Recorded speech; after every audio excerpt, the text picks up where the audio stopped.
nama saya Maulana Hasan dengan NIM 18722700005, Prodi Pendidikan Ekonomi, mata kuliah Ekonomi Koperasi dan UMKM, dosen pengampu Ibu Siti Anis Rahman Putri SPD MPDE dengan nomor RIDAN 0425089301.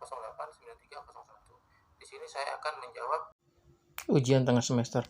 Ekonomi Koperasi dan UMKM, Universitas Manca Sakti Bekasi Kampus D.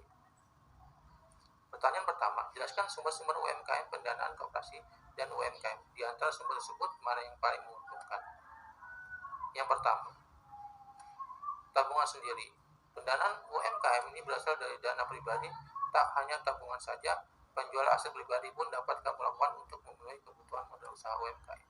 Yang kedua, bantuan dana dari pemerintah. Perkembangan UMKM di Indonesia dapat dukungan penuh dari pemerintah karena keberadaannya mampu mendongkrak perekonomian nasional. Yang ketiga, pinjaman dari bank.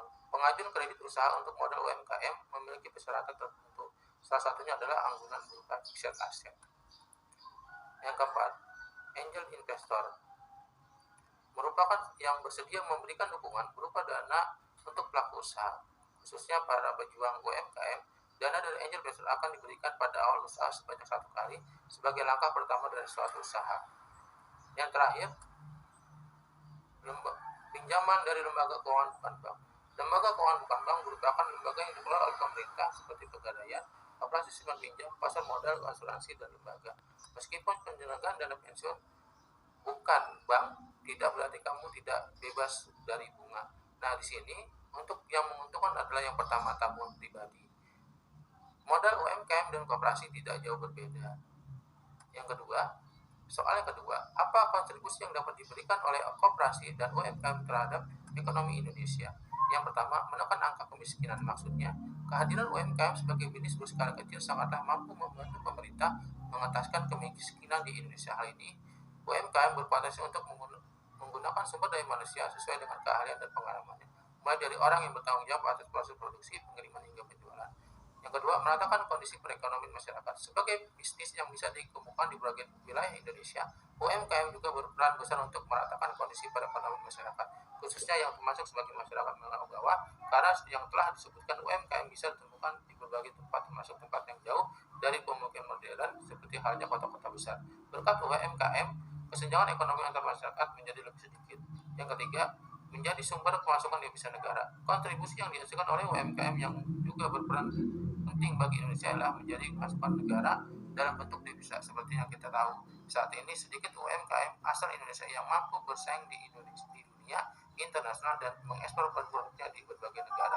Untuk pertanyaan ketiga, menurut saudara, apa saja faktor penghambat perkembangan UMKM? Faktor yang pertama adalah keterbatasan sumber daya manusia. Maksudnya, sumber daya manusia menjadi salah satu penghambat UMKM yang cukup sering ditemukan, di mana seseorang pengusaha tak jarang kurang memiliki kemampuan yang baik dalam mengelola usaha hingga para karyawannya. Yang kedua, masalah permodalan. Hingga saat ini, UMKM cenderung memakai modalnya sendiri dalam mengembangkan suatu usaha. Modal tersebut pun cenderung tidak terlalu besar, oleh karena itu hal ini kemudian menjadi kendala untuk UMKM untuk berkembang. Yang ketiga, minimnya pengaturan manajemen. Kendala lain timbul dalam pengaturan manajemen, di mana para pelaku manajemen minim dalam hal-hal tertentu seperti pembukuan, kesulitan akses proposal perbankan, hingga membuat cash flow. Yang keempat, sulitnya akses perizinan. Maksudnya, seperti pada umumnya, perizinan menjadi salah satu kendala bagi para pengusaha, terlebih para pelaku UMKM, mengingat perizinan menjadi awal suatu usaha. Pemerintah pun diharapkan mampu membantu mendapatkan perizinan dengan mudah. Untuk soal terakhir, yang keempat, jelaskan prinsip-prinsip koperasi menurut Undang-Undang Nomor 25 Tahun 1992.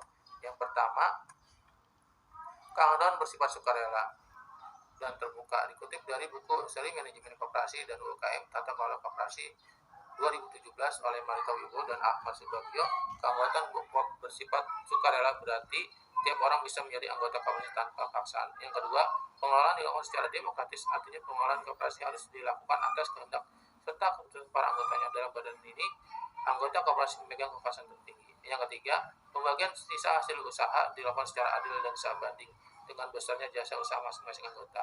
Pembagian SHU ini dilakukan karena anggota koperasi tidak semata-mata hanya menjadi anggota, mereka juga sebagai investor, pemilik jasa, serta pemakai atau pelanggan. Yang keempat,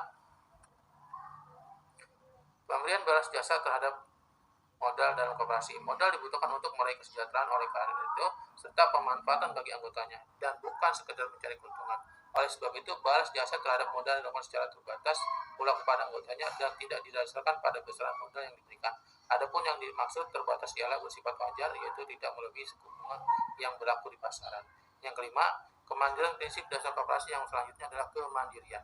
Mandiri di sini maksudnya koperasi harus berdiri sendiri dan tidak tergantung pada pihak lain.